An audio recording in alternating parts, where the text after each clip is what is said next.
ಶ್ರೀ ಗುರುಭ್ಯೋ ನಮಃ. ಹರಿ ಓಂ. ಜನ್ಮಗತಗತಿಚಾರಣಂ ಭವಿಷ್ಯಂತಂ ಜ್ಯೋತಿರ್ವಿದ್ಯಾನಂ ಸಮಸ್ತಪುರಹಿತಾನಾಂ ಲಿಖ್ಯತೆ ಶಾಸ್ತ್ರಪುರಾಣಾಂ. ಅಜ್ಞಾನತಿಮಿರಾಂಧಸ್ಯ ಜ್ಞಾನಾಂಜನಶಲಾಕಜಾಂ ಚಕ್ಷುರಂ ಮೇಲಿಥಂ ಮೇನ ತಸ್ಮೈ ಶ್ರೀ ಗುರವೇ ನಮಃ. ಸಮಸ್ತ ಕನ್ನಡ ನಾಡಿನ ಜನತೆಗೆ ಜ್ಯೋತಿಷಿಗಳು, ಪುರೋಹಿತರು ಹಾಗೂ ಕವಡೆಶಾಸ್ತ್ರಜ್ಞರು ಆಗಿರತಕ್ಕಂಥ ಶರಣ್ ಶಾಸ್ತ್ರಿ ಮಾಡತಕ್ಕಂತಹ ಹೃದಯಪೂರ್ವಕ ನಮಸ್ಕಾರಗಳು. ಎಲ್ಲರೂ ಹೇಗಿದ್ದೀರಿ? ಚೆನ್ನಾಗಿದ್ದೀರಿ ಅಂತ ಭಾವಿಸ್ತಾ ಇಂದಿನ ಒಂದು ಸಂಚಿಕೆಯನ್ನು ಪ್ರಾರಂಭಿಸೋಣ. ಕಳೆದ ಸಂಚಿಕೆಯಲ್ಲಿ ನಾವು ಉತ್ತರಾಷಾಢ ನಕ್ಷತ್ರ, ಆ ಒಂದು ನಕ್ಷತ್ರದಲ್ಲಿ ಹುಟ್ಟಿರ್ತಕ್ಕಂಥ ವ್ಯಕ್ತಿಗಳ ಜನನಫಲ, ಚರಣಫಲ ಹಾಗೂ ಜೀವನದಲ್ಲಿ ಒದಗಿ ಬರಬಹುದಾದಂತಹ ಒಂದಿಷ್ಟು ಸಮಸ್ಯೆಗಳು, ಕಂಟಗಳ ಬಗ್ಗೆ, ವಿಪತ್ತುಗಳ ಬಗ್ಗೆ ಒಂದಿಷ್ಟು ಮಾಹಿತಿಯನ್ನು ತಮ್ಮೊಡನೆ ನಾನು ಹಂಚಿಕೊಂಡಿದ್ದೆ. ಇಂದಿನ ಒಂದು ಸಂಚಿಕೆಯಲ್ಲಿ ನಾವು ಶ್ರವಣ ನಕ್ಷತ್ರ, ಈ ಒಂದು ಶ್ರವಣ ನಕ್ಷತ್ರದಲ್ಲಿ ಹುಟ್ಟಿರ್ತಕ್ಕಂಥ ವ್ಯಕ್ತಿಗಳ ಜನನಫಲ, ಚರಣಫಲ ಹಾಗೂ ಕಂಟಗಳ ಬಗ್ಗೆ ಒಂದಿಷ್ಟು ಮಾಹಿತಿಗಳನ್ನು ನಿಮ್ಮೊಡನೆ ನಾನು ಹಂಚಿಕೊಳ್ಳಿದ್ದೆ. ಯಾರ್ಯಾರು ಶ್ರವಣ ನಕ್ಷತ್ರದಲ್ಲಿ ಹುಟ್ಟಿರ್ತೀರೋ ಅವರು ಕೂಡ ಈ ಒಂದು ಸಂಚಿಕೆಯನ್ನು ಕಂಪ್ಲೀಟ್ ಆಗಿ, ಅಂದರೆ ಪೂರ್ಣ ಪ್ರಮಾಣದಲ್ಲಿ ನೋಡ್ತಕ್ಕಂಥದ್ದು. ಶ್ರವಣ ನಕ್ಷತ್ರದಲ್ಲಿ ಹುಟ್ಟಿರ್ತಕ್ಕಂಥ ವ್ಯಕ್ತಿಗಳ ಒಂದು ಗುಣ ಸ್ವಭಾವ ನೋಡೋದಾದರೆ, ಈ ವ್ಯಕ್ತಿಗಳು ಶಾಸ್ತ್ರದಲ್ಲಿ ಪ್ರವೀಣರಾಗಿರ್ತಕ್ಕಂಥದ್ದು, ಶಾಸ್ತ್ರ ತತ್ಪರು ಆಗಿರ್ತಾರೆ. ಎಲ್ಲ ರೀತಿಯಾದಂತಹ ಶಾಸ್ತ್ರಗಳನ್ನು ಅಧ್ಯಯನ ಮಾಡತಕ್ಕಂಥದ್ದು, ಆ ಒಂದು ಶಾಸ್ತ್ರದಲ್ಲಿ ಆಸಕ್ತಿ ಅಂತಕ್ಕಂಥದ್ದು, ಜ್ಞಾನವನ್ನು ಸಂಪಾದನೆ ಮಾಡ್ತಕ್ಕಂಥದ್ದು, ಸದಾಕಾಲವಾಗಿ ಶಾಸ್ತ್ರ ಸಮ್ಮತವಾಗಿ ತಮ್ಮ ಒಂದು ಜೀವನವನ್ನು ನಡೆಸ್ತಕ್ಕಂಥವರು ಆಗಿರ್ತಾರೆ. ಜ್ಞಾನವನ್ನು ಕೂಡ, ವಿಶೇಷವಾಗಿರ್ತಕ್ಕಂಥ ಶಾಸ್ತ್ರ ಜ್ಞಾನವನ್ನು ಕೂಡ ಈ ಒಂದು ವ್ಯಕ್ತಿಗಳು ಹೊಂದಿರ್ತಾರೆ. ಜೊತೆಗೆ ಏನು ಕೇಳಿದ್ರೆ ಬಹುಪುತ್ರವಂತರವರು ಅಂತ ಬರುತ್ತೆ. ಬಹುಪುತ್ರವಂತರವರು ಅಂತಂದರೆ ಹೆಚ್ಚು ಗಂಡು ಸಂತಾನವನ್ನು ಹೊಂದಿರತಕ್ಕಂಥವ್ರು ಆಗಿರ್ತಾರೆ. ಶ್ರವಣಾಂಶ ಹುಟ್ಟಿರ್ತಕ್ಕಂಥ ವ್ಯಕ್ತಿಗಳು ಹೆಚ್ಚು ಗಂಡು ಸಂತಾನವನ್ನು ಹೊಂದಿರತಕ್ಕಂಥ ಬಹುಪುತ್ರರು, ಗಂಡು ಮಕ್ಕಳು ಹೆಚ್ಚಿಗೆ ಈ ವ್ಯಕ್ತಿಗಳಿಗೆ ಜನಿಸ್ತಕ್ಕಂಥದ್ದು. ಹಾಗೆಯೇ ಬಹುಮಿತ್ರರನ್ನು ಕೂಡ ಉಳ್ತಕ್ಕಂಥವರು. ಸ್ನೇಹಿತ ವರ್ಗ ಅಂತ ಏನು ಕರಿತೇವೆ, ಸ್ನೇಹಿತರು, ಮಿತ್ರರು, ಆತ್ಮೀಯರು ಅಂತ ಏನು ಕರಿತೇವೆ, ಈ ಒಂದು ನಕ್ಷತ್ರದಲ್ಲಿ ಹುಟ್ಟಿರ್ತಕ್ಕಂಥ ವ್ಯಕ್ತಿಗಳಿಗೆ ಎಲ್ಲ ರೀತಿಯಂಥ ಮಿತ್ರರು ಇವ್ರು ಏನು ಮಾಡ್ತಾರೆ ಕೇಳಿದ್ರೆ ಅವ್ರ ಜೊತೆ ಕಾಲವನ್ನು ಕಳಲಿಕ್ಕೆ ಇಷ್ಟಪಡ್ತಾರೆ. ಮತ್ತು ಬಹುಮಿತ್ರರನ್ನು ಕೂಡ ಈ ವ್ಯಕ್ತಿಗಳು ಹೊಂದಿರ್ತಾರೆ. ಸ್ನೇಹಿತರನ್ನ ಹೆಚ್ಚಾಗಿ ಸಂಪಾದನೆಯನ್ನು ಮಾಡ್ಕೊಂಡಿರ್ತಾರೆ. ಜೊತೆಗೆ ಸತ್ಪುರುಷರು ಕೂಡ ಆಗಿರ್ತಾರೆ, ಭಕ್ತಿವಂತರು ಕೂಡ ಆಗಿರ್ತಾರೆ ಅಂತ ಬರುತ್ತೆ. ಸತ್ಪುರುಷ ಅಂದ್ರೆ ಒಳ್ಳೆಯ ಪುರುಷ. ಪುರುಷ ಅಂದ್ರೆ ಹೇಗಿರಬೇಕು ಅಂತಂದ್ರೆ ನಯ, ವಿನಯ, ಸಜ್ಜನಿಕೆ, ಶಾಸ್ತ್ರ ಪುರಾಣಗಳಲ್ಲಿ ಆಸಕ್ತಿ ಆಗಿರ್ಬೋದು, ಜೊತೆಗೆ ಧರ್ಮದ ಬಗ್ಗೆ ಆಸಕ್ತಿ ಆಗಿರ್ಬೋದು, ನಡವಳಿಕೆ, ಅವನ ಆಚಾರ ವಿಚಾರ, ಈ ಎಲ್ಲ ವಿಚಾರ ಮತ್ತು ಮಾಡ್ತಕ್ಕಂಥ ಕೆಲಸ, ಹೋಗ್ತಕ್ಕಂಥ ದಾರಿ, ಎಲ್ಲ ವಿಚಾರದಲ್ಲೂ ಕೂಡ ಸಮಾಜದಲ್ಲಿ ಒಳ್ಳೆಯ ಸ್ಥಾನಮಾನ ಗೌರವವನ್ನು ಪಡ್ಕೊಂಡು ಸತ್ಪುರುಷರಾಗಿ, ಒಳ್ಳೆಯ ಒಂದು ಪುರುಷರಾಗಿ ಜೀವನವನ್ನು ಮಾಡ್ತಕ್ಕಂತಹ ಗುಣ ಸ್ವಭಾವ ಇರಲಿರುತ್ತೆ. ಜೊತೆಗೆ ತನ್ನ ಶತ್ರುಗಳನ್ನ, ಹಿತಶತ್ರುಗಳಾಗಿರ್ಬೋದು, ತನ್ನ ವೈರಿಗಳನ್ನ, ಶತ್ರುಗಳನ್ನ ಎಂತಹ ಸಂದರ್ಭದಲ್ಲೂ ಕೂಡ ಸೋಲಿಸ್ತಕ್ಕಂಥ, ಶತ್ರುಗಳನ್ನ ಪರಾಜಯಗೊಳಿಸ್ತಕ್ಕಂಥ, ವೈರಿಗಳನ್ನ ನಿಗ್ರಹ ಮಾಡತಕ್ಕಂತಹ ಶಕ್ತಿ ಕೂಡ ಇವರಲ್ಲಿರುತ್ತೆ. ವೈರಿಗಳನ್ನು ಸೋಲಿಸ್ತಕ್ಕಂಥ ಗುಣ ಕೂಡ ಇರುತ್ತೆ. ಜೊತೆಗೆ ಏನು ಕೇಳಿದ್ರೆ, ನಾನು ಆಗಲೇ ಹೇಳಿದಾಗೆ ಪುಣ್ಯ ಪುರಾಣಗಳು, ಕಥೆಗಳು, ರಾಮಾಯಣ, ಮಹಾಭಾರತ, ಭಗವದ್ಗೀತೆ, ಈ ಥರಂಥ ನಮ್ಮ ಧರ್ಮಶಾಸ್ತ್ರ ಗ್ರಂಥಗಳಂತ ಏನಿದೆ, ಅತಿ ಮುಖ್ಯವಾಗಿರ್ತಕ್ಕಂಥ ಗ್ರಂಥಗಳು, ಜೀವನಕ್ಕೆ ಉಪಯುಕ್ತವಾಗಿರ್ತಕ್ಕಂಥ ಗ್ರಂಥಗಳು, ಮನುಷ್ಯ ಯಾವ ರೀತಿಯಾಗಿ ಬದುಕಬೇಕು, ಯಾವ ರೀತಿಯಾಗಿ ಮನುಷ್ಯನ ಜೀವನ ಸಾರ್ಥಕತೆಯ ಕಡೆಗೆ ಹೋಗಬೇಕು ಅಂತಕ್ಕಂತಹ ವಿಚಾರಗಳ ಬಗ್ಗೆ ಆಸಕ್ತಿ ಇರ್ತಕ್ಕಂಥದ್ದು, ಇಂತಹ ಶಾಸ್ತ್ರ ಪುರಾಣಗಳ ನಂಬಿಕೆ ಇರ್ತಕ್ಕಂಥ, ಯಾವಾಗಲೂ ಕೂಡ ಅದನ್ನು ಕೇಳ್ತಕ್ಕಂಥದ್ದು, ಶ್ರವಣ ಮಾಡ್ತಾರೆ, ಕೇಳ್ತಾ ಇರ್ತಾರೆ ಮತ್ತು ಓದ್ತಾ ಇರ್ತಾರೆ. ಇಂತಹ ಗುಣ ಸ್ವಭಾವ ಕೂಡ ಇವರಲ್ಲಿ ಇರ್ತಕ್ಕಂಥದ್ದು. ಜೊತೆಗೆ ಏನು ಕೇಳಿದ್ರೆ ಒಳ್ಳೆಯ ವಿಚಾರಗಳನ್ನು ಕೇಳೋದ್ರಲ್ಲಿ, ಕಥೆ ಪುರಾಣ ಕೇಳೋದ್ರಲ್ಲಿ ಹೆಚ್ಚು ಆಸಕ್ತಿಯನ್ನು ಹೊಂದಿರ್ತಾರೆ ಅಂತ ಹೇಳಿ. ಪುರಾಣ ಕಥೆಗಳು, ಪುಣ್ಯ ಪುರುಷರ ಕಥೆಗಳನ್ನು, ಧರ್ಮದ ಬಗ್ಗೆ, ನಮ್ಮ ಧರ್ಮದ ಏಳಿಗೆಗಾಗಿ ಸಂಭವಿಸ್ತಕ್ಕಂಥ ಹಲವಾರಿಷ್ಟು ಕಥೆಗಳ ಬಗ್ಗೆ, ಪುರಾಣಗಳ ಬಗ್ಗೆ ಹೆಚ್ಚೆಚ್ಚು ಆಸಕ್ತಿಯನ್ನು ಹೊಂದಿರ್ತಾರೆ. ಒಳ್ಳೆ ವಿಚಾರಗಳನ್ನ ಜ್ಞಾನವನ್ನು ಸಂಪಾದನೆ ಮಾಡ್ತಾರೆ. ಎಲ್ಲವನ್ನು ಕೂಡ ಕೇಳ್ತಕ್ಕಂಥ, ತಾಳ್ಮೆಯಿಂದ ಕೇಳ್ತಕ್ಕಂಥ ಶ್ರವಣ ಶಕ್ತಿ, ಕೇಳ್ತಕ್ಕಂಥ ಶಕ್ತಿ ಕೂಡ, ಅಂದರೆ ಹೇಳೋದು ಮಾತ್ರವಲ್ಲದೆ ಕೇಳ್ಕೊಳ್ತಕ್ಕಂಥ ಶಕ್ತಿ ಕೂಡ ಬೇಕಾಗುತ್ತೆ. ಒಳ್ಳೇದು ಹೇಳ್ತಾ ಇದ್ದಾರೆ ಅಂದರೆ ಅದನ್ನು ಕೇಳತಕ್ಕಂಥ ಶಕ್ತಿ ಕೂಡ ಮನುಷ್ಯನಿಗೆ ಬೇಕಾಗುತ್ತೆ. ಹಾಗಾಗಿ ಅಂತ ಒಳ್ಳೆ ವಿಚಾರಗಳನ್ನ ಕೇಳೋದ್ರಲ್ಲಿ, ಪುರಾಣ ಗ್ರಂಥಗಳನ್ನ ಕೇಳೋ ವಿಚಾರದಲ್ಲಿ, ಪುಣ್ಯ ಕಥೆಗಳನ್ನ ಕೇಳೋ ವಿಚಾರದಲ್ಲಿ ಹೆಚ್ಚು ಆಸಕ್ತಿಯನ್ನು ಹೊಂದಿರತಕ್ಕಂಥವರು ಈ ಒಂದು ಶ್ರವಣಾನಶದಲ್ಲಿ ಹುಟ್ಟಿರ್ತಕ್ಕಂಥ ವ್ಯಕ್ತಿಗಳಾಗಿರ್ತಾರೆ ಅಂತೇಳಿ. ಜೊತೆಗೆ ಈ ಒಂದು ವ್ಯಕ್ತಿಗಳ ಚರಣ ಫಲಗಳ ಬಗ್ಗೆ ನೋಡೋದಾದ್ರೆ, ಇನ್ನು ಶ್ರವಣಾನಕ್ಷತ್ರ ಪ್ರಥಮ ಚರಣದಲ್ಲಿ ಹುಟ್ಟಿರ್ತಕ್ಕಂಥ ವ್ಯಕ್ತಿಯ ಒಂದಿಷ್ಟು ಗುಣ ಸ್ವಭಾವ ಯಾವ ರೀತಿಯಾಗಿರುತ್ತೆ, ಫಲ ಹೆಂಗಿರುತ್ತೆ ನೋಡೋದಾದ್ರೆ, ಸ್ವಲ್ಪ ಈ ವ್ಯಕ್ತಿಗಳು ಪಾಪಕಾರ್ಯಾಸಕ್ತರಾಗಿರ್ತಾರೆ ಅಂತ ಹೇಳ್ತಾರೆ. ಅಂದ್ರೆ ಪಾಪದ ಕೆಲಸಗಳಲ್ಲಿ ನೋಡಿ, ಮೊದಲನೇ ಚರಣದಲ್ಲಿ ಹುಟ್ಟಿರ್ತಕ್ಕಂಥ ವ್ಯಕ್ತಿಗಳಿಗೂ ಹಾಗೂ ಒಂದು ಶ್ರವಣಾನದಲ್ಲಿ ಹುಟ್ಟಿರ್ತಕ್ಕಂಥ ವ್ಯಕ್ತಿಗಳು ಎಷ್ಟೊಂದು ವ್ಯತ್ಯಾಸ ಉಂಟು. ಪ್ರಥಮ, ದ್ವಿತೀಯ, ತೃತೀಯ, ಚತುರ್ಥ ಚರಣದಲ್ಲಿ ಎಷ್ಟೆಷ್ಟು ವ್ಯತ್ಯಾಸಗಳಾಗುತ್ತೆ ಅಂದ್ರೆ, ಈ ಮೊದಲನೇ ಚರಣದಲ್ಲಿ ಹುಟ್ಟಿರ್ತಕ್ಕಂಥ ವ್ಯಕ್ತಿಗಳು ಅಷ್ಟಾಗಿ ಅನುಕೂಲವನ್ನು ಜೀವನದಲ್ಲಿ ಪಡ್ಕೊಳ್ಳೋದಿಲ್ಲ. ಪಾಪ ಕೃತ್ಯಗಳಲ್ಲಿ ತಮ್ಮನ್ನು ತಾವು ತೊಡಗಿಸ್ಕೊಳ್ತಕ್ಕಂಥದ್ದು, ಪಾಪ ಕಾರ್ಯಗಳು, ಕೆಟ್ಟ ಕೆಲಸಗಳಲ್ಲಿ ತಮ್ಮನ್ನು ತಾವು ತೊಡಗಿಸ್ತಕ್ಕಂಥದ್ದು, ಮತ್ತೆ ಆ ಕೆಲಸಗಳನ್ನ ಮಾಡ್ತಕ್ಕಂಥ ಸಂಭವ ಇರುತ್ತೆ.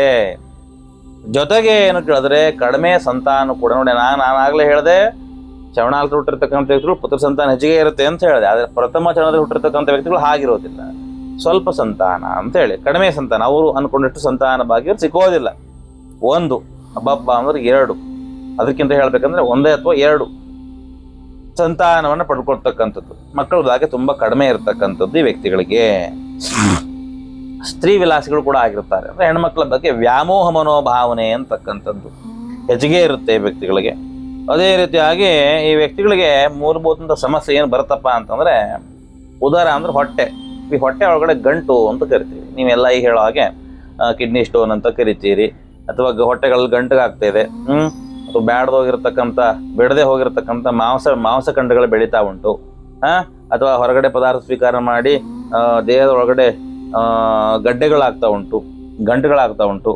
ಈ ಎಲ್ಲ ಒಂದು ಕಾಯಿಲೆಗಳು ಈ ವ್ಯಕ್ತಿಗಳಿಗೆ ಬರ್ತಕ್ಕಂಥ ಸಾಧ್ಯತೆ ಇರತಕ್ಕಂಥದ್ದು. ಇದರಿಂದ ವ್ಯಾಧಿಯನ್ನು ಕೂಡ ಅನುಭವಿಸ್ತಾರೆ, ತುಂಬಾ ತೊಂದರೆಗಳು ಅನುಭವಿಸ್ತಾರೆ ಅಂತಕ್ಕಂಥದ್ದು. ಮತ್ತೆ ನ್ಯಾಯಕ್ಕಿಂತ ಅನ್ಯಾಯಕ್ಕೆ ಹೆಚ್ಚು ಬೆಲೆ ಕೊಡ್ತಾರೆ ಈ ವ್ಯಕ್ತಿಗಳು. ನ್ಯಾಯಕ್ಕಿಂತ ಅನ್ಯಾಯಕ್ಕೆ ಅಂದ್ರೆ, ನ್ಯಾಯಯುತವಾಗಿರ್ತಕ್ಕಂಥ ಮಾತುಗಳಿಗೆ, ನ್ಯಾಯಯುತವಾಗಿರ್ತಕ್ಕಂಥ ಒಂದು ಕೆಲಸಗಳಿಗೆ ಗೌರವ ಸ್ವಲ್ಪ ಕಡಿಮೆ, ಅನ್ಯಾಯ ಮಾಡತಕ್ಕಂಥ ಸ್ಥಳಗಳಲ್ಲಿ, ಅನ್ಯಾಯವಾಗತಕ್ಕಂಥ ಸ್ಥಳಗಳಲ್ಲಿ ಅದರಲ್ಲಿ ಸ್ವಲ್ಪ ಆಸಕ್ತಿಯನ್ನು ಹೊಂದಿರ್ತಾರೆ ಅಂತಕ್ಕಂಥದ್ದು. ಇನ್ನು ಈ ಒಂದು ಶ್ರವಣಾನಕ್ಷತ್ರ 2ನೇ ಚರಣದಲ್ಲಿ ಹುಟ್ಟಿರ್ತಕ್ಕಂಥ ವ್ಯಕ್ತಿಗಳ ಸ್ವಭಾವ ಯಾವ ರೀತಿ ಆಗಿರುತ್ತೆ ಅಂತಕ್ಕಂಥ ವಿಚಾರವನ್ನು ನೋಡಿದಾಗ, ಸುಶೀಲರಾಗಿರ್ತಾರೆ, ಬುದ್ಧಿಪುರುಷರಾಗಿರ್ತಾರೆ, ಮತ್ತು ಸುಖಪುರುಷರು ಕೂಡ ಆಗಿರ್ತಾರೆ ಅಂತ. ಸುಶೀಲವಂತರಾಗಿರ್ತಾರೆ, ತಮ್ಮ ಒಂದು ಚಾರಿತ್ರ್ಯವನ್ನು ದೈಹಿಕವಾಗಿ, ಮಾನಸಿಕವಾಗಿ ತಮ್ಮ ಚಾರಿತ್ರ್ಯ ಚೆನ್ನಾಗಿ ಇಟ್ಕೊಳ್ತಕ್ಕಂಥದ್ದು. ಇನ್ನು ಬುದ್ಧಿಶಾಲಿಗಳಂದ್ರೆ ಒಳ್ಳೆ ಬುದ್ಧಿ ಇರುತ್ತೆ, ವಿದ್ಯೆ ಬೇರೆ ಬುದ್ಧಿ ಬೇರೆ. ನಾನು ಹೇಳ್ತಿರ್ತೇನೆ, ವಿದ್ಯೆ ಸಂಪಾದನೆ ಮಾಡೋದು ಬುದ್ಧಿ ಹಾಗಲ್ಲ, ಹುಟ್ಟಿಂದಾನೆ ಬರುತ್ತೆ ಬುದ್ಧಿ. ಮನೆ ಇರ್ತಕ್ಕಂಥ ವ್ಯಕ್ತಿಗಳನ್ನ, ಅವ್ರ ಮನೆ ವಾತಾವರಣವನ್ನ, ಇರತಕ್ಕಂಥ ಸಂಸ್ಕಾರವನ್ನ, ಇರ್ತಕ್ಕಂಥ ಒಂದು ಇದನ್ನ ಎಲ್ಲವೂ ನೋಡ್ಕೊಂಡು ಆ ಬುದ್ಧಿ ಅಂತಕ್ಕಂಥದ್ದು ಹುಟ್ಟಿದಾಗಿಂದನೇ ಬರತಕ್ಕಂಥದ್ದು. ಅದರಲ್ಲೂ ಮನೆ ಸಂಸ್ಕಾರಗಳು ತುಂಬಾ ಚೆನ್ನಾಗಿರ್ಬಿಟ್ರೆ ತುಂಬಾ ಅನುಕೂಲ ಆಗ್ತಕ್ಕಂಥದ್ದು. ಬುದ್ಧಿ ತುಂಬಾ ಚೆನ್ನಾಗಿರುತ್ತೆ, ಒಳ್ಳೆ ಬುದ್ಧಿಶಕ್ತಿ ಇರುತ್ತೆ. ಎಂತಹ ಕಠಿಣಾತಿ ಕಠಿಣ ಸಂದರ್ಭಗಳಲ್ಲೂ ಕೂಡ ಬುದ್ಧಿಶಕ್ತಿಯಿಂದ ಪಾರಾಗ್ತಕ್ಕಂಥ ಮನಸ್ಥಿತಿ ಇವರಿಗೆ ಇರುತ್ತೆ. ಆ ಬುದ್ಧಿವಂತಿಕೆಯಿಂದ ಜೀವನವನ್ನು ಕೂಡ ಮಾಡತಕ್ಕಂತಹ ಶಕ್ತಿ ಕೂಡ ಇವರಲ್ಲಿ ಇರ್ತಕ್ಕಂಥದ್ದು. ಸುಖಪುರುಷರಾಗಿರ್ತಾರೆ, ಎಲ್ಲ ಸುಖಪುರುಷರಾಗ್ತಕ್ಕಂಥದ್ದು, ಎಲ್ಲರಿಗೂ ಸುಖ. ಒಳ್ಳೆ ತಂದೆ ತಾಯಿಗಳು ಕೇಳ್ಕೊಳ್ಳಿದ್ದೆಲ್ಲ ಕೊಡಿಸ್ತಕ್ಕಂಥದ್ದು, ಒಳ್ಳೆ ಎಜುಕೇಶನ್ನು, ಮತ್ತೆ ಜೊತೆಗೆ ಏನು ಒಳ್ಳೆ ಉದ್ಯೋಗ, ಕಾರು, ಮನೆ, ಐಷಾರಾಮಿ ಜೀವನ, ಎಲ್ಲ ರೀತಿ ಸುಖಭೋಗಗಳನ್ನು ಅನುಭವಿಸ್ತಕ್ಕಂಥ ಒಂದು ಅವಕಾಶ ಕೂಡ ಇರತಕ್ಕಂಥದ್ದು. ಜೊತೆಗೆ ಕಾವ್ಯಗಳಲ್ಲಿ ಸಾಹಿತ್ಯವನ್ನು ಬರತಕ್ಕಂಥದ್ದು, ಸಂಗೀತ ಕೇಳ್ತಕ್ಕಂಥದ್ದು, ಸಾಹಿತ್ಯಗಳನ್ನ ಬರವಣಿಗೆ ವಿಚಾರ ಅಂತ ಹೇಳ್ತಾರೆ. ಬರವಣಿಗೆ ಸಾಹಿತ್ಯನೇ. ಈ ಸಾಹಿತ್ಯ ವಿಚಾರ, ಬರವಣಿಗೆ ವಿಚಾರಗಳಲ್ಲಿ ಹೆಚ್ಚು ಆಸಕ್ತಿಗಳನ್ನ ಈ ವ್ಯಕ್ತಿಗಳು ಹೊಂದಿರ್ತಾರೆ ಅಂತಕ್ಕಂಥದ್ದು. ಜೊತೆಗೆ ಏನು ಕೇಳಿದ್ರೆ, ಈ ವ್ಯಕ್ತಿಗಳು ಮಾತಿನಲ್ಲೂ ಕೂಡ ಹೆಚ್ಚು ಒಂದು ಚತುರರಾಗಿರ್ತಾರೆ ಅಂತ ಹೇಳಿ. ಮಾತಿನ ಒಂದು ವಾಕ್ಚಾತುರ್ಯ, ಮಾತಿನ ಒಂದು ಚತುರತೆ ಅಂದ್ರೆ ವಾಕ್ಚಾತುರ್ಯ. ಮಾತಿನ ಮುಖೇನವಾಗಿ ಅಥವಾ ಮಾತನಾಡ್ತಕ್ಕಂಥ ಒಂದು ಸ್ಥಿತಿಯಿಂದಾಗಿ ಏನಾಗ್ತಾರೆ ಕೇಳಿದ್ರೆ, ಚತುರರಾಗಿರ್ತಕ್ಕಂಥದ್ದು. ಅಂತಹ ಸವಿಯಾದ ಮಾತುಗಳನ್ನ, ಚಾತುರ್ಯದ ಮಾತುಗಳನ್ನ, ಬುದ್ಧಿವಂತಿಕೆ ಮಾತುಗಳನ್ನ ಆಡೋ ಮುಖೇನವಾಗಿ ಎಲ್ಲರನ್ನು ಕೂಡ ಆಕರ್ಷಣೆ ಮಾಡ್ತಕ್ಕಂಥ ಒಂದಿಷ್ಟು ಗುಣ ಕೂಡ ಇವರಲ್ಲಿರ್ತಕ್ಕಂಥದ್ದು. ಮತ್ತೆ ಸರ್ಕಾರಿ ನೌಕರಿಗಳನ್ನು ಹೊಂದತಕ್ಕಂಥ ಯೋಗ ಕೂಡ ಇವರಿಗಿರ್ತಕ್ಕಂಥದ್ದು. ನೌಕರಿಂದ ಸರ್ಕಾರಿ ಉದ್ಯೋಗ ಅಂತ ಏನು ಕರಿತಾರೆ ಅಂತಹ ಸರ್ಕಾರಿ ಉದ್ಯೋಗಗಳನ್ನು ಪಡೆದುಕೊಳ್ಳುವಲ್ಲಿ ಏನಾಗ್ತಾರೆ, ಯಶಸ್ವಿ ಆಗ್ತಾರೆ ಅಂತ ಜೀವನದಲ್ಲಿ. ಇನ್ನು ಈ ಒಂದು ಶ್ರವಣ ನಕ್ಷತ್ರ 3ನೇ ಚರಣ ಅಂದ್ರೆ ತೃತೀಯ ಚರಣದಲ್ಲಿ ಹುಟ್ಟಿರ್ತಕ್ಕಂಥ ಗುಣ ಸ್ವಭಾವ ಯಾವ ರೀತಿಯಾಗಿರುತ್ತೆ ಅಂತ ನೋಡಿದಾಗ ಇವರು ಕೂಡ ಅಷ್ಟೇ ಧರ್ಮಶೀಲರಾಗಿರ್ತಾರೆ, ಧನಾಢ್ಯರಾಗಿರ್ತಾರೆ ಅಂತೇಳಿ. ಹೆಚ್ಚು ಧರ್ಮದ ಮಾರ್ಗದಲ್ಲಿ ಹೋಗ್ತಕ್ಕಂಥವ್ರು ಆಗ್ತಾರೆ. ತಾವು ತನ್ನ ಧರ್ಮದ ಬಗ್ಗೆ ನಂಬಿಕೆ ಮತ್ತು ಆ ಧರ್ಮವನ್ನು ಯಾವ ರೀತಿಯಾಗಿ ಉಳಿಸ್ಕೊಂಡು ಹೋಗ್ಬೇಕು, ಯಾವ ರೀತಿಯಾಗಿ ಬೆಳೆಸ್ಕೊಂಡು ಹೋಗ್ಬೇಕು, ಧರ್ಮನಿಷ್ಠರಾಗಿ ಜೀವನವನ್ನು ಮಾಡ್ತಾ ಇರ್ತಾರೆ. ಆ ಧರ್ಮ ಇವರನ್ನು ಕಾಪಾಡುತ್ತೆ. ಜೊತೆಗೆ ಧನಾಢ್ಯರು ಕೂಡ ಆಗಿರ್ತಾರೆ. ಅಂದ್ರೆ ಹೆಚ್ಚು ಹೆಚ್ಚು ಹಣಕಾಸನ್ನ ಸಂಪತ್ತು, ಸಿರಿ ಸಂಪತ್ತು ಕೂಡ ಈ ವ್ಯಕ್ತಿಗಳನ್ನ ಏನಾಗುತ್ತೆ ಕೇಳಿದ್ರೆ ಆವರಿಸ್ಕೊಂಡಿರುತ್ತೆ. ಅಂದ್ರೆ ಒಳ್ಳೆ ರೀತಿಯಂತ ಹಣಕಾಸನ್ನ ಸಂಪಾದನೆ ಮಾಡೋದ್ರಲ್ಲಿ ನಿಶ್ಚಿತರಾಗಿರ್ತಾರೆ. ಅದು ನಿಶ್ಚಯವಾಗಿ ಅವರಿಗೆ ಅದು ಪ್ರಾಪ್ತವಾಗತ್ತೆ. ಒಳ್ಳೆ ಹಣಕಾಸನ್ನ ಮಾಡ್ತಾರೆ, ಜೀವನದಲ್ಲಿ ಧನವಂತರಾಗ್ತಾರೆ, ಶ್ರೀಮಂತರಾಗ್ತಾರೆ ಅಂತಕ್ಕಂಥದ್ದು. ಜೊತೆಗೆ ಏನು ಕೇಳಿದ್ರೆ ಪರೋಪಕಾರವನ್ನು ಮಾಡ್ತಕ್ಕಂಥ ಮನಸ್ಸು ಕೂಡ ಇರುತ್ತೆ. ಪರೋಪಕಾರ ಅಂದ್ರೆ ಬೇರೆಯವ್ರಿಗೆ ಸಹಾಯ ಮಾಡ್ತಕ್ಕಂಥ ಗುಣ ಸ್ವಭಾವ ಕೂಡ ಶ್ರವಣಾಶ ಹುಟ್ಟಿರ್ತಕ್ಕಂಥ, ಅದರಲ್ಲೂ 3ನೇ ಚರಣದಲ್ಲಿ ಹುಟ್ಟಿರ್ತಕ್ಕಂಥ ವ್ಯಕ್ತಿಗಳಿಗೆ ಹೆಚ್ಚಾಗಿ ಇರ್ತಕ್ಕಂಥದ್ದು. ಪರೋಪಕಾರ ಮನಸ್ಸು ಹುಡ್ತಕ್ಕಂಥವ್ರು ನೀತಿವಂತರಾಗಿರ್ತಾರೆ. ಎಲ್ಲರಿಂದ ಕೂಡ ಸಮಾಜದಲ್ಲಿ ಮನ್ನಣೆಯನ್ನು ಪಡಿತಾರೆ. ತಾವು ಮಾಡ್ತಕ್ಕಂಥ ಕೆಲಸದಲ್ಲಿ ಶ್ರದ್ಧೆ, ಭಕ್ತಿ, ಒಳ್ಳೆಯ ನಿಯತ್ತು, ಒಳ್ಳೆಯ ಒಂದು ಕಾರ್ಯಗಳನ್ನು ಮಾಡುವ ಮುಖೇನವಾಗಿ ಏನಾಗ್ತಾರೆ ಕೇಳಿದ್ರೆ ಸಮಾಜದಲ್ಲಿ ಎಲ್ಲ ವ್ಯಕ್ತಿಗಳಿಂದ ಕೂಡ ಮನ್ನಣೆಯನ್ನು ಪಡ್ತಕ್ಕಂಥದ್ದು. ಅಂದ್ರೆ ಶಬಾಷ್ ಅಂತಕ್ಕಂಥ ಒಂದು ಮನೋಭಾವನೆ ಹೊಂದ್ತಾರೆ. ತುಂಬಾ ಆ ವ್ಯಕ್ತಿ ಹೆಸರು ಹೇಳಿದಾಗ ತುಂಬಾ ಒಳ್ಳೆಗಿದ್ದಾನೆ, ತುಂಬಾ ಒಳ್ಳೆ ಮನುಷ್ಯ ಅಂತಕ್ಕಂಥ ಮಾತು ಬರುತ್ತೆ. ಸಮಾಜದಲ್ಲಿ ಒಳ್ಳೆ ಮನ್ನಣೆ ಇರುತ್ತೆ. ವ್ಯಕ್ತಿಗಳು ಗೌರವ ಅಂತಕ್ಕಂಥದ್ದು ಕೂಡ ಇರುತ್ತೆ. ಜೊತೆಗೆ ಈ ವ್ಯಕ್ತಿಗಳು ನೋಡಿ ಪ್ರಥಮ ಚರಣದಲ್ಲಿ ಹುಟ್ಟಿರ್ತಕ್ಕಂಥ ಒಂದು ತೃತೀಯ ಚರಣದಲ್ಲಿ ಹುಟ್ಟಿರ್ತಕ್ಕಂಥ ವ್ಯಕ್ತಿಗಳಿಗೆ ಮತ್ತೆ ಇವರಿಗೆ ಹೆಚ್ಚು ಸಂತಾನ ಭಾಗ್ಯ ಇರುತ್ತೆ. ತೃತೀಯ ಚರಣದಲ್ಲಿ ಹುಟ್ಟಿರ್ತಕ್ಕಂಥ ವ್ಯಕ್ತಿಗಳಿಗೆ ಹೆಚ್ಚು ಸಂತಾನ ಭಾಗ್ಯ ಇರತಕ್ಕಂಥದ್ದು. ಮಕ್ಕಳ ಯೋಗ ತುಂಬಾ ಇರುತ್ತೆ, ಸಂತಾನ ಭಾಗ್ಯ ತುಂಬಾ ಇರತಕ್ಕಂಥದ್ದು. ಅದೇ ರೀತಿಯಾಗಿ ಈ ನಾನು ಆಗ್ಲೇ ಹೇಳಿದಾಗೆ ಸಾಹಿತ್ಯಗಳ ವಿಚಾರದ ಬರಹ, ಚಿತ್ರ ಅಂತ ಹೇಳ್ತಾರೆ, ಡ್ರಾಯಿಂಗ್ ಅಂತ ಏನು ಹೇಳ್ತೀರಿ, ಒಂದು ಬರಹದ ವಿಚಾರದಲ್ಲಿ, ಸಾಹಿತ್ಯ ವಿಚಾರದಲ್ಲಿ ಹೆಚ್ಚು ಆಸಕ್ತಿಯನ್ನು ಕೂಡ ಈ ಒಂದು 3ನೇ ಚರಣದಲ್ಲಿ ಹುಟ್ಟಿರ್ತಕ್ಕಂಥಗಳಿಗೆ ಇರತಕ್ಕಂಥದ್ದು. ಹಾಗೆ ಚತುರರು ಕೂಡ ಆಗಿರ್ತಾರೆ, ಚಾಕುಚಕ್ಯತೆಯನ್ನು ಕೂಡ ಹೊಂದಿರ್ತಾರೆ ಅಂತಕ್ಕಂಥದ್ದು. ಇನ್ನು ಶ್ರವಣ ನಕ್ಷತ್ರ 4ನೇ ಚರಣ, ಚತುರ್ಥ ಚರಣದಲ್ಲಿ ಹುಟ್ಟಿರ್ತಕ್ಕಂಥ ವ್ಯಕ್ತಿಗಳ ಗುಣ ಸ್ವಭಾವ ಹೇಗಿರುತ್ತೆ ಅನ್ನೋ ನೋಡೋದಾದ್ರೆ ಇವರು ಏನ್ ಮಾಡ್ತಾರೆ ಕೇಳಿದ್ರೆ ಸತ್ಕಾರ್ಯಾಸಕ್ತರು ಅಂತ ಹೇಳಿ. ಅಂದ್ರೆ ಒಳ್ಳೆ ಕೆಲಸಗಳಲ್ಲಿ ತುಂಬಾ ಆಸಕ್ತಿ ಇರುತ್ತೆ. ಯಾರಿಗಾರು ಒಳ್ಳೆಯದನ್ನ ಮಾಡಬೇಕು ಅಥವಾ ಒಳ್ಳೇದಾಗುತ್ತೆ, ಈ ಕೆಲಸವನ್ನು ಮಾಡಿದರೆ ಇದರಿಂದ 4 ಜನರಿಗೆ ಅನುಕೂಲವಾಗುತ್ತೆ, ಇಂತಹ ಒಂದು ಒಳ್ಳೆ ಕೆಲಸಗಳನ್ನು ನಾವು ಮಾಡಬೇಕು ಅಂತಕ್ಕಂಥ ಮನಸ್ಥಿತಿ ಇರುತ್ತೆ. ಅಂತಹ ಸಮಾಜದ ಏಳಿಗೆಗಾಗಿ, ತನ್ನೊಂದು ಜೀವನದ ಏಳಿಗೆಗಾಗಿ ಮತ್ತು ಅಭಿವೃದ್ಧಿಗಾಗಿ, ತಮ್ಮ ಒಂದು ಅಭಿವೃದ್ಧಿಗಾಗಿ ಸತ್ಕಾರ್ಯಗಳಲ್ಲಿ, ಒಳ್ಳೆ ಕೆಲಸಗಳಲ್ಲಿ ತಮ್ಮನ್ನು ತಾವು ತೊಡಸ್ಕೊಳ್ತಾರೆ. ಬೇರೆ ಬೇರೆ ವಿಚಾರಗಳಲ್ಲಿ ಒಂದು ಒಳ್ಳೆಯ ಒಂದು ರೈತರ ಪರ ಹೋರಾಟ ಇರ್ಬೋದು, ಸಮಾಜದ ಪರ ಹೋರಾಟ ಇರ್ಬೋದು, ಸ್ತ್ರೀ ಪರ ಹೋರಾಟ ಇರ್ಬೋದು, ಅಥವಾ ಒಂದು ಸಾಮಾಜಿಕವಾಗಿ ಅನ್ಯಾಯಗಳಾಗ್ತಿದ್ರೆ ಅಲ್ಲಿ ಹೋಗ್ಕೊಂಡು ತಡೆ ಹಿಡಿತಕ್ಕಂಥದ್ದು, ನ್ಯಾಯದ ಪರವಾಗಿ ಮಾತನಾಡ್ತಕ್ಕಂಥದ್ದು, ನ್ಯಾಯಸಮ್ಮತರಾಗಿರ್ತಕ್ಕಂಥದ್ದು, ಒಳ್ಳೆ ಕೆಲಸಗಳಲ್ಲಿ ತಮ್ಮನ್ನು ತಾವು ತೊಡಸ್ಕೊಳ್ತಕ್ಕಂಥ ಗುಣ ಸ್ವಭಾವ ಈ ವ್ಯಕ್ತಿಗಳಲ್ಲಿರ್ತಕ್ಕಂಥದ್ದು. ಹಾಗೆ ವಿಶೇಷವಾಗಿ ಏನು ಕೇಳಿದ್ರೆ ಸ್ನೇಹಿತರನ್ನು ಕೂಡ ಒಳಗೊಂಡಿರ್ತಾರೆ ಅಂತ ಹೇಳಿ. ನಾನು ಆಗ್ಲೇ ಹೇಳಿದಾಗೆ ಮಿತ್ರ ಸಮೂಹ, ಸ್ನೇಹಿತ ಬಂಧುಗಳ ಒಂದು ಸಮೂಹ, ಮಿತ್ರ ಸಮೂಹ, ಸ್ನೇಹಿತ ವರ್ಗ ಸಮೂಹ ಏನಾಗುತ್ತೆ ಹೆಚ್ಚಾಗಿರುತ್ತೆ. ಫ್ರೆಂಡ್ಸ್ ಅಂತ ಏನು ಕರಿತಿರ್ತಾವೆ, ಆ ಒಂದು ಸ್ನೇಹಿತ ವರ್ಗ, ಮಿತ್ರ ವರ್ಗ ತುಂಬಾ ಚೆನ್ನಾಗಿರುತ್ತೆ ವ್ಯಕ್ತಿಗಳಿಗೆ.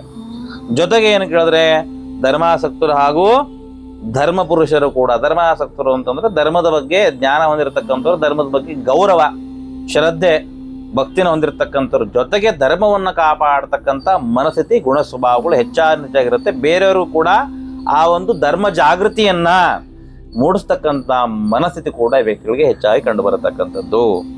ಜೊತೆಗೆ ಏನು ಕೇಳಿದ್ರೆ ಇವ್ರದೊಂದು ವಿಶೇಷವಾಗಿರ್ತಕ್ಕಂಥ ಗುಣ ಶ್ರವಣ ನಕ್ಷತ್ರದವ್ರದ್ದು ಅಂತ ಕೇಳಿದ್ರೆ ಪಶುಗಳ ವ್ಯಾಪಾರ, ಪ್ರಾಣಿಗಳು ಅಂತ ಏನು ಹೇಳ್ತೀವಿ, ದನಕರಗಳಾಗಿರ್ಬೋದು, ಹಸುಗಳಾಗಿರ್ಬೋದು, ಇಂಥ ಒಂದು ಪಶುಗಳ ವ್ಯಾಪಾರದಲ್ಲಿ ಏನು ಕೇಳಿದ್ರೆ ನಿಪುಣರಾಗಿರ್ತಾರೆ ಇವರು. ಅಂದರೆ ಭಾರಿ ಬುದ್ಧಿವಂತಿಕೆ ಇರುತ್ತೆ. ಅದರ ವ್ಯಾಪಾರಗಳಲ್ಲಿ ಒಳ್ಳೆ ಲಾಭವನ್ನು ಮಾಡ್ತಕ್ಕಂಥದ್ದು, ಚಾಣಾಕ್ಷತೆಯಿಂದ ವ್ಯಾಪಾರ ಮಾಡ್ತಕ್ಕಂಥ ಬುದ್ಧಿ, ಅದರಲ್ಲಿ ಆಸಕ್ತಿ ಅಂತದ್ದು ಕೂಡ ತುಂಬ ಇರುತ್ತೆ. ಜೊತೆಗೆ ಬಂಧುಗಳಲ್ಲೂ ಕೂಡ ವಿಶೇಷವಾಗಿರ್ತಕ್ಕಂತಹ ಗೌರವ ಹಾಗೂ ಪ್ರೀತಿಯನ್ನು ಹೊಂದಿರ್ತಾರೆ. ಬಂಧುಗಳು, ನೆಂಟರು, ನೆರೆಹೊರೆಯವರು, ಸಂಬಂಧಿಕರ ಜೊತೆಗೆ ತುಂಬ ಚೆನ್ನಾಗಿರ್ತಾರೆ. ಅವರ ಪ್ರೀತಿಯನ್ನು ಕೂಡ ಸಂಪಾದನೆ ಮಾಡ್ತಾರೆ. ಜೊತೆಗೆ ತಾವು ಕೂಡ ಅವರನ್ನ ಗೌರವದಿಂದ ಕಾಣ್ತಾರೆ, ಪ್ರೀತಿ ಮಾಡ್ತಾರೆ ಅಂತ ಹೇಳಿ. ಇದಿಷ್ಟು ಶ್ರವಣ ನಕ್ಷತ್ರ ಪ್ರಥಮ, ದ್ವಿತೀಯ, ತೃತೀಯ ಹಾಗೂ ಚತುರ್ಥ ಚರಣಗಳಲ್ಲಿ ಹುಟ್ಟಿರ್ತಕ್ಕಂಥ ವ್ಯಕ್ತಿಗಳ ಜನನ ಫಲ ಹಾಗೂ ಚರಣ ಫಲಗಳಾಯಿತು. ಇನ್ನು ಈ ಒಂದು ಶ್ರವಣ ನಕ್ಷತ್ರದಲ್ಲಿ ಹುಟ್ಟಿರ್ತಕ್ಕಂಥ ವ್ಯಕ್ತಿಗಳಿಗೆ ತಮ್ಮ ಒಂದು ಜೀವಿತಾವಧಿಯಲ್ಲಿ ಮನುಷ್ಯ ಒಂದಿಷ್ಟು ಆಯುಷ್ಯ ಕೊಟ್ಟಿರ್ತಾನಲ್ಲ ಭಗವಂತ, ಅಂತಹ ಒಂದು ಜೀವಿತ ಕಾಲಾವಧಿಯಲ್ಲಿ ಈ ವ್ಯಕ್ತಿಗಳಿಗೆ ಬರಬಹುದಾದಂತಹ ಸಂಕಟಗಳು, ವಿಪತ್ತುಗಳು, ಬಾಧೆಗಳು, ಯಾವುದು ತೊಂದರೆಗಳು ಅಂತಕ್ಕಂಥ ವಿಚಾರವನ್ನು ನೋಡೋದಾದ್ರೆ, ಹುಟ್ಟಿರ್ತಕ್ಕಂಥ ಮೊದಲನೇ ಒಂದು ವರ್ಷದಲ್ಲಿ ಏನಾಗುತ್ತೆ ಕೇಳಿದ್ರೆ ಶೀತ ವಿಷಮಾದಿ ಜ್ವರಗಳು ಬರ್ತಕ್ಕಂಥದ್ದು ಸರ್ವೇ ಸಾಮಾನ್ಯ, ಕೋಲ್ಡ್ ಆಗ್ತಕ್ಕಂಥದ್ದು ಒಂದು ವರ್ಷ ಒಳಗಡೆ. ಜೊತೆಗೆ ಬಾಲಾರಿಷ್ಟ ದೋಷಗಳು, ಬಾಲಗ್ರಹ ಪೀಡೆ ಉಂಟಾಗ್ತಕ್ಕಂಥದ್ದು ಹೆಚ್ಚಾಗಿ ಏನು ಕೇಳಿದ್ರೆ ಬಾಲಗ್ರಹ ಪೀಡೆ ಉಂಟಾಗುತ್ತೆ. ಮತ್ತು ಬೆಂಕಿ, ಅಗ್ನಿಯಿಂದ ತೊಂದರೆ ಆಗ್ತಕ್ಕಂಥದ್ದು ಇರುತ್ತೆ. ಜೊತೆಗೆ ಏನು ಕೇಳಿದ್ರೆ ಒಂದು 3 ವರ್ಷ ಆದಮೇಲೆ ಏನಾಗುತ್ತೆ ಕೇಳಿದ್ರೆ ವ್ಯಕ್ತಿಗಳಿಗೆ ವಿಷ ಜಂತುಗಳಿಂದ ಭೀತಿ, ಅಂದರೆ ಸರೀಸೃಪಗಳು, ಹಾವು, ಚೇಳು ಇದರಿಂದ ತೊಂದರೆ ಆಗ್ತಕ್ಕಂಥದ್ದು, ಹೆದರಿಕೆ ಆಗ್ತಕ್ಕಂಥದ್ದು. ಹಾಗೆ ಒಂದು 4-5 ವರ್ಷ ದಾಟಿದ ಮೇಲೆ ಏನು ಕೇಳಿದ್ರೆ ಅಗ್ನಿ ಭಯ ಅಂತಕ್ಕಂಥದ್ದು ಹೆಚ್ಚಾಗಿರುತ್ತೆ. ಪಶುಗಳ ಭಯ ಕೂಡ, ಪ್ರಾಣಿಗಳ ಭಯ ಕೂಡ ಇರತಕ್ಕಂಥದ್ದು. ಹಾಗೆ ಒಂದು 8 ವರ್ಷ ಆದಮೇಲೆ ಏನು ಕೇಳಿದ್ರೆ ಈ ವ್ಯಕ್ತಿಗಳಿಗೆ ಸಂಧಿವಾತಗಳು ತೊಂದರೆ ಕೊಡ್ತಾ ಬರುತ್ತೆ. ಹಾಗೆ ಒಂದು 12 ವರ್ಷ ಆದಮೇಲೆ ಜಲಗಂಡಾಂತರಗಳು, ನೀರಿನಿಂದ ಸಮಸ್ಯೆಗಳು ಬರಲಿಕ್ಕೆ ಸಾಧ್ಯವಾಗುತ್ತೆ, ಸಮಸ್ಯೆಗಳು ಬರ್ಲಿಕ್ಕೆ ಪ್ರಾರಂಭವಾಗುತ್ತೆ ಅಂತ ಹೇಳಿ. ಒಂದು 16 ವರ್ಷ ಆದಮೇಲೆ ಏನು ಕೇಳಿದ್ರೆ ಮತ್ತೆ ವಿಷಜಂತುಗಳಿಂದ ತೊಂದರೆ ಆಗ್ತಕ್ಕಂಥದ್ದು.